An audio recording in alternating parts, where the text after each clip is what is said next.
Essa câmera tá num posicionamento arriscado. O orçamento aumentou, né, menina? Gente. Tava até com câmera, com microfone. Na verdade, com microfone não, porque eu fui usar o microfone e eu descobri que ele estava sem bateria. E aí eu já gravei esse vídeo todo, só que sem áudio, porque o microfone estava sem bateria. Então essa aqui é a minha segunda vez gravando esse vídeo. Talvez eu devesse até ficar feliz, porque na primeira vez eu tava muito nervosa. Tipo, eu tava olhando pra câmera e, não sei, esse setup todo me intimida. Tudo que eu desaprendi a temer, né, gravando no celular, eu ainda temo na câmera, então talvez tenha sido pelo melhor, porque eu acho que eu tava muito travada no último vídeo. Não que eu não vai estar nesse, né, mas, enfim, pelo menos eu vou tentar ficar menos travada. Eu acho que tá gravando, eu espero que esteja gravando, agora eu tô traumatizada. Então vamos lá, né, eu coloquei esse setup todo, essa coisa toda aí, pra não falar nada no final das contas. Hoje eu vou falar de algo.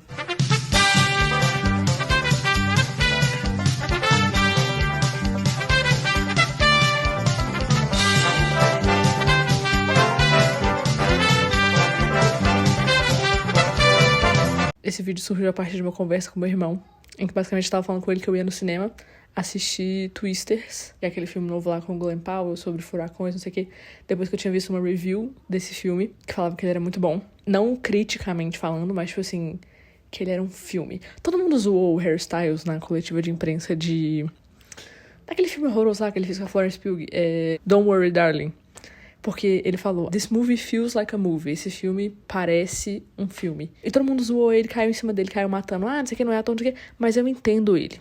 Eu entendo o que ele falou. E eu acho que a arte dos filmes que parecem filmes é uma arte perdida. Mas mais ainda, eu acho que a arte dos filmes que parecem livros é uma arte perdida. E é dessa arte que eu vim falar aqui hoje. Eu acho que os filmes deveriam ser mais como os livros. E não só adaptações literárias. Eu acho que todos os filmes deveriam ser mais como os livros. E às vezes eu também acho que os livros deveriam ser mais como os filmes também. Mas isso eu vou chegar no final. Esse é o final do meu ponto. O início do meu ponto é que eu acho que os filmes deveriam ser mais como os livros. O que me levou, né, a essa conclusão, digamos assim. Que não é uma conclusão, é mais uma ideia que eu estou desenvolvendo aqui enquanto eu falo.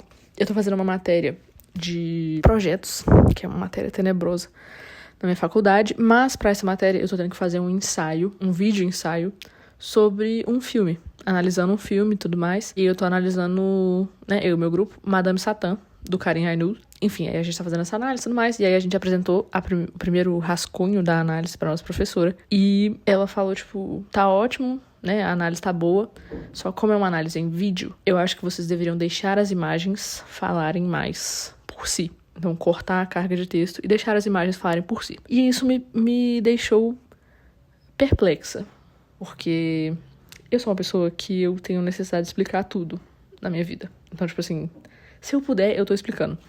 E aí, quando ela falou que eu devia explicar menos e deixar as imagens falarem mais, talvez, acho que isso clicou uma coisa assim na minha cabeça.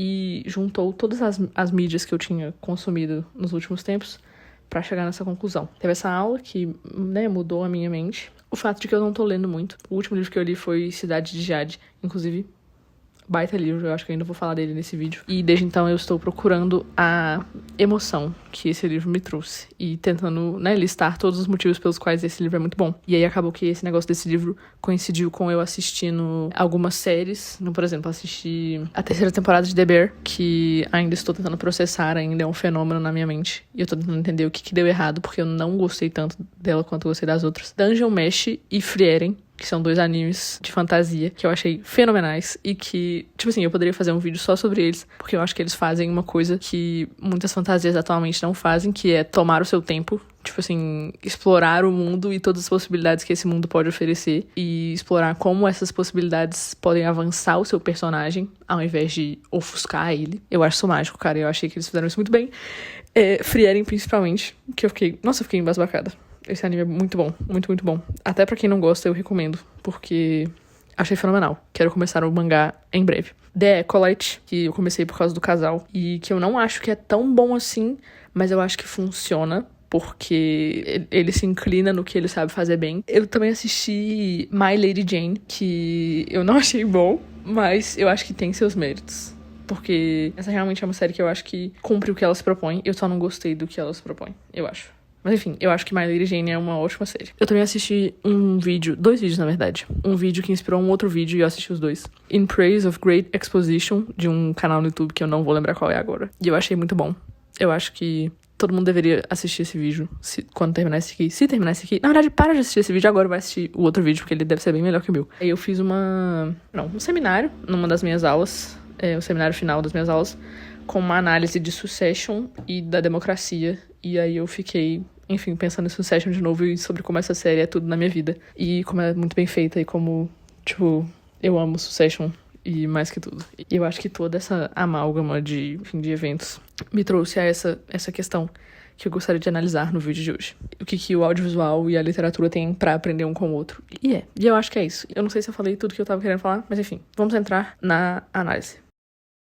Primeiramente, o que eu quero dizer com eu gosto de filmes que se parecem com livros.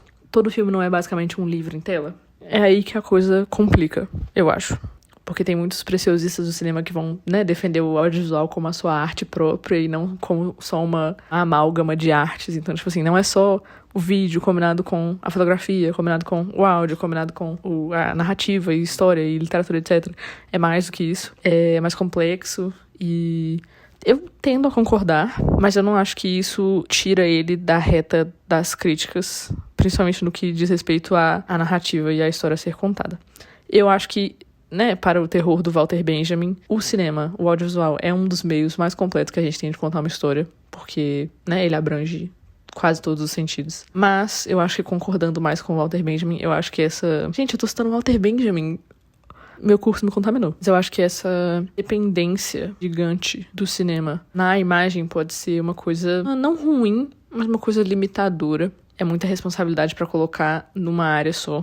E eu acho que só a imagem não faz filme. Por isso que aquela minha professora até me deixou meio embasbacada, porque ela falou, deixa as imagens falarem por si. Mas será que as imagens falam por si? E se elas falam, o que elas dizem? Até onde as imagens conseguem dizer alguma coisa?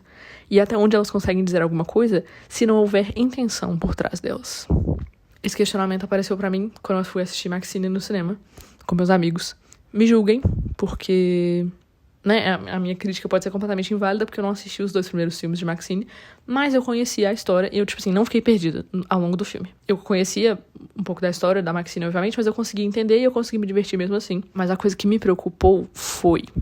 me preocupou não, mas que me fez aproveitar o filme menos. Foi uma questão importante, que eu acho que é o fato de que eu não me importei com as vítimas e muito menos com a protagonista. E aí vão falar, Ana, mas você não assistiu...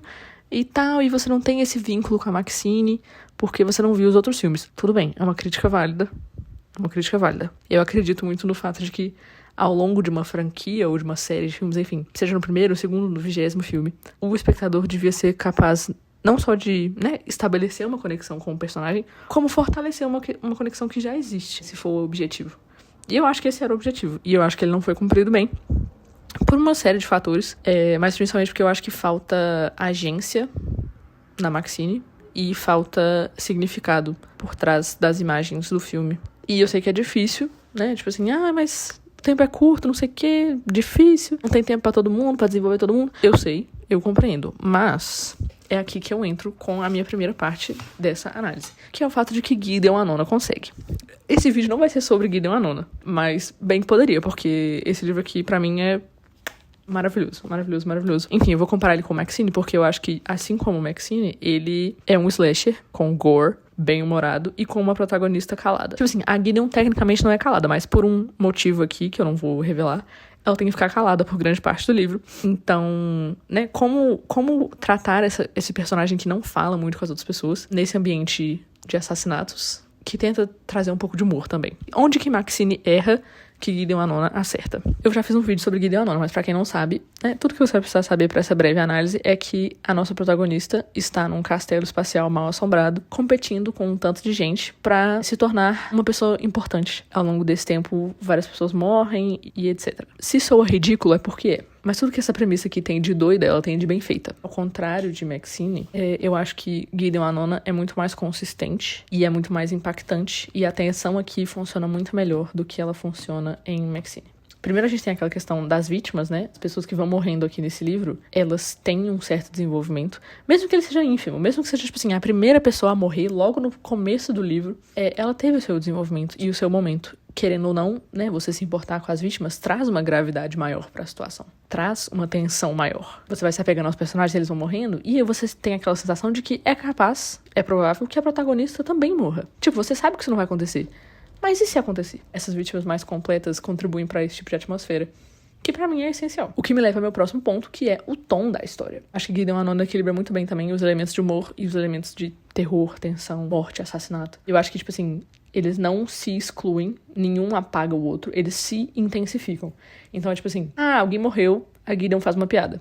Você ri, mas você está com o seu cu na mão. O jeito que Gideon Anona balanceia esses elementos é muito consistente. Então ele é tipo assim, ele é consistente na inconsistência. E às vezes o humor até contribui pra essa coisa meio mórbida, meio irônica, tipo assim, um cadáver pendurado sangrando e eu tô aqui falando sobre como o chão vai ficar manchado. É que significa meio em cima do muro, eu acho. Não tem ali um desenvolvimento maior da vítima, não tem um desenvolvimento maior da Maxine, não tem um desenvolvimento maior do vilão, não tem um desenvolvimento maior do período. Então fica aquela coisa meio sem tom, meio sem... Sabe, você não sabe qual que é o objetivo do filme, no final das contas. Aí você vai falar, mas Gideon Anona tem 500 e tantas páginas. Na verdade tem 444. 500 e tantas páginas. E Maxine só tem 1h30 pra fazer o que faz. E desde quando isso é desculpa? Me perdoa. Mas, veja bem, tudo que Gideon Anona tem que descrever... Então, por exemplo, ela levantou sua espada e a enfiou na barriga de não sei quem. Pode ser mostrado num filme em menos de milésimos. Cada meio faz o que pode no seu meio. Se você não tá aguentando fazer o que você faz no seu meio, pede pinico. É comparável sim, porque né, dentro das peculiaridades de cada meio, dá pra fazer. Eu acho que dá pra fazer.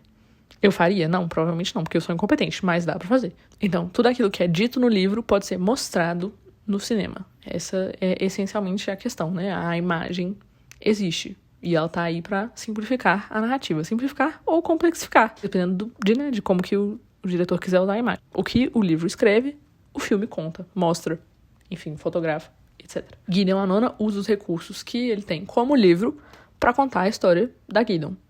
Maxine não. A minha carteirinha de cinéfila é sustentada pura e unicamente pelo fato de que eu tenho uma conta no Letterboxd e participo do Balão do Oscar, tá? De resto, eu não tenho qualificação nenhuma. Isso aqui é uma opinião minha. Mas eu acho que é uma opinião fundada. Eu acho que é seguro dizer que tem bastantes filmes por aí que não usam a imagem pra contar uma história, pra significar alguma coisa, pra ter algum simbolismo, mas porque é bonito. E é uma pena, eu acho. A gente vai ver Saltburn, por exemplo. Eu não detestei Saltburn tanto quanto as outras pessoas, mas tem muita gente que critica Saltburn porque fala, cheio de cena pra dar screenshot e colocar na header do Twitter. Mentiram? Talvez não. Talvez não mentiram. Eu teria lido um livro sobre Saltburn? Talvez. Talvez tivesse. Se tivesse sido escrito por outra pessoa, talvez eu tivesse lido um livro sobre Saltburn. Mas eu não acho que Saltburn explora tudo que ele tem pra explorar como um filme. Assim, as imagens ficam naquela coisa meio rasa, assim, talvez. Muito visual, muito estética e pouco significativa. Onde é que eu tô querendo chegar? Que é como a imagem consegue contar uma história. Talvez essa seja a grande questão do audiovisual. E não estamos propondo a responder, porque, né, eu acho que nem os maiores cineastas conseguem responder. Quem dirá eu que tô aqui no meu quarto gravando uma porcaria dessa com uma câmerazinha michurreca. É aquela questão de como que os diálogos internos, como que as ações, como que as personalidades dos personagens podem ser traduzidas sem precisarem ser explicitamente ditas. O famoso show not tell. Eu tendo a achar que a literatura faz o show not tell melhor do que o cinema, mas pode ser só clubismo. Então, um filme ser mais parecido com um livro, nesse caso, seria uma visão meio enviesada, mas que é um filme que ele consegue contar uma história. Um filme que você vê que as cenas são intencionais, que você consegue olhar para aquela cena e imaginar como que ela estava descrita no roteiro, por que ela estava naquele roteiro. Uma cena com um propósito. Porque eu tendo a achar que aquilo que é escrito é muito mais deliberado do que aquilo que é filmado. Se eu escrever uma coisa, eu tive um esforço consciente de colocar aquela coisa ali, porque ela é uma coisa que importa. Mas filmar, eu acho que é uma coisa mais solta, assim. Pode ser porque eu não tenho experiência nenhuma também, mas não sei. Eu acho que se a gente colocasse a mesma intenção que tem na escrita por trás do ato de filmagem, eu acho que a gente conseguiria filmes melhores. Então, assim, você escreve uma coisa porque ela precisa ser escrita. Eu acho que a gente tem que chegar no ponto de que você filma uma coisa porque ela precisa ser filmada. Mas isso não é pra dizer que não tem muito livro que não faz a mesma coisa por aí, não. Porque nessa mesma onda meio slasher, assassinatos e etc., tem o livro Stalking Jack the Ripper, que eu esqueci como é que é em português, mas eu acho que eu li esse livro em 2020, 2021, e eu achei tenebroso, assim. A nossa protagonista chamada Audrey Rose, sei lá, uma chata, que é uma mulher no século XIX.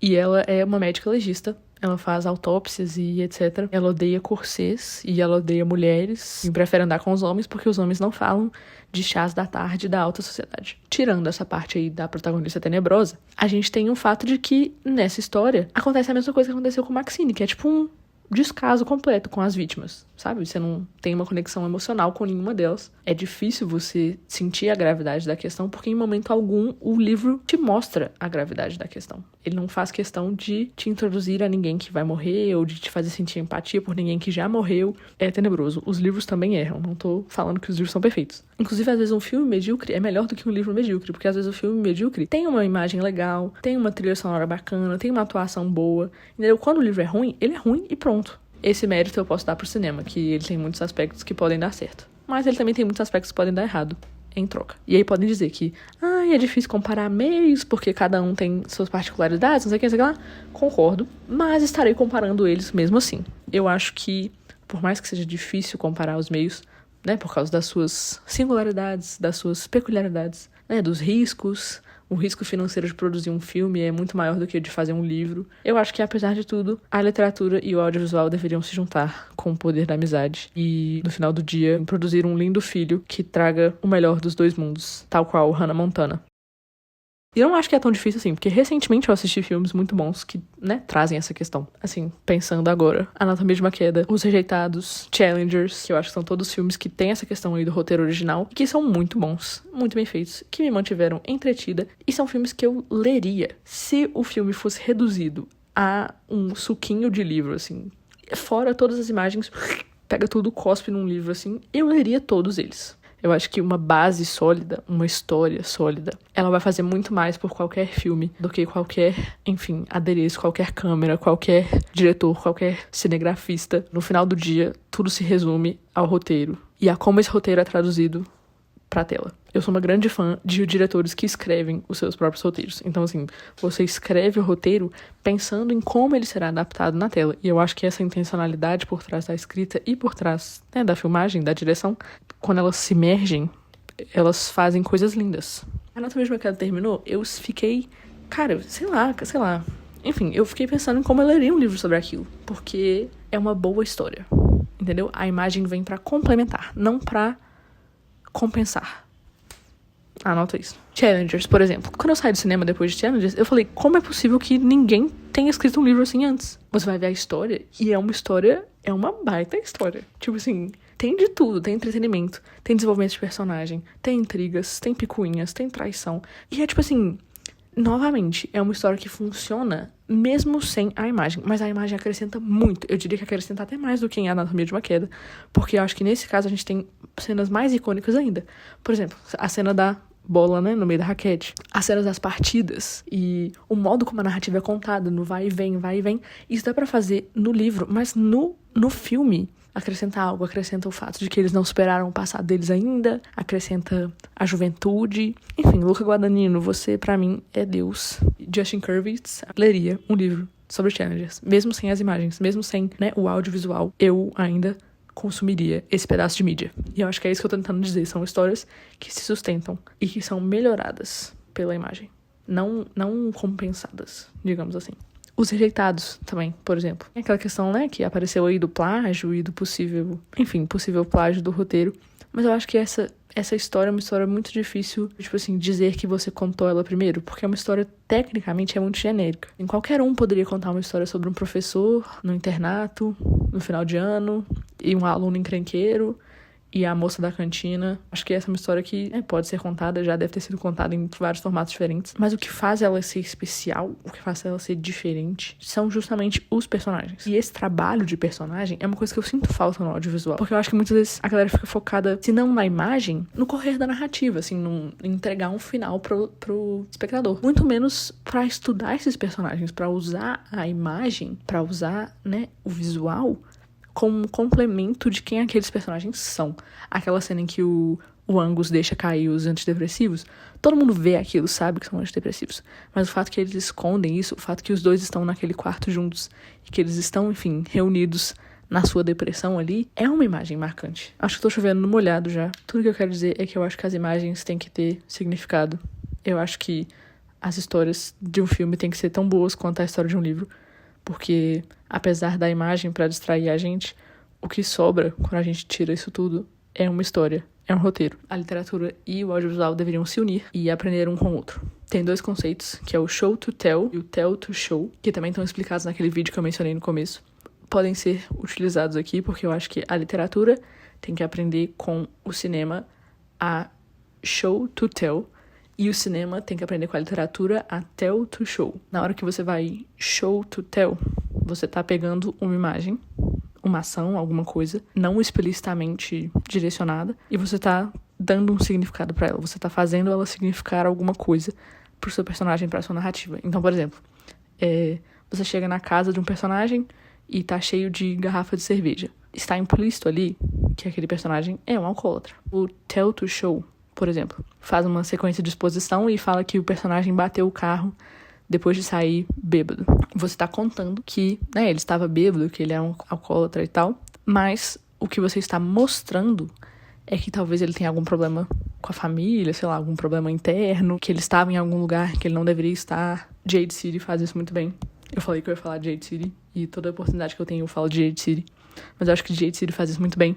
Principalmente o tell to show. Porque, por exemplo, muitas vezes você vai ver aquela questão, da aura de Jade. Porque a galera em Jade City tem uma aura de Jade ao redor deles. Essa aura reflete o estado de espírito deles. Então, quando eu li aquilo pela primeira vez, eu falei, mano, vai ficar muito fácil agora. Porque todo mundo vai saber o que cada um tá sentindo. E aí a gente não vai ter aquele nuance, não vai ter aquele show not tell. Mas é exatamente o contrário, porque eu acho que ao contar pro leitor o que aquele personagem tá sentindo em certas ocasiões, a Fonda ali consegue mostrar pra gente as relações que os personagens têm um com o outro. Tipo assim, além do sentimento, ela tá mostrando pra gente uma relação mais profunda. Jade City é foda, Gideon Anon é foda, Frieren é foda. Inclusive, aquele vídeo que eu mencionei, do In Praise of Great Exposition, tem um cara que fez um vídeo que é, tipo assim, inspirado nesse vídeo e que fala sobre Frieren, que é esse anime que eu assisti, e sobre como a exposição em Frieren é maravilhosamente bem feita. E eu concordo com tudo que ele falou. E eu acho que vocês deveriam assistir esses vídeos, eu acho que vocês deveriam ler esses livros, eu acho que vocês deveriam assistir esses filmes e discordar de mim, criar opiniões.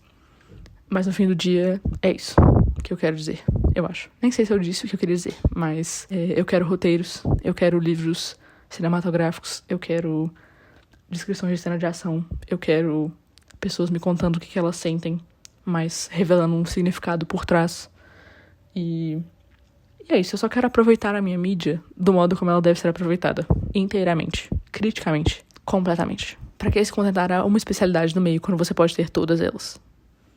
Essa é a lição do dia.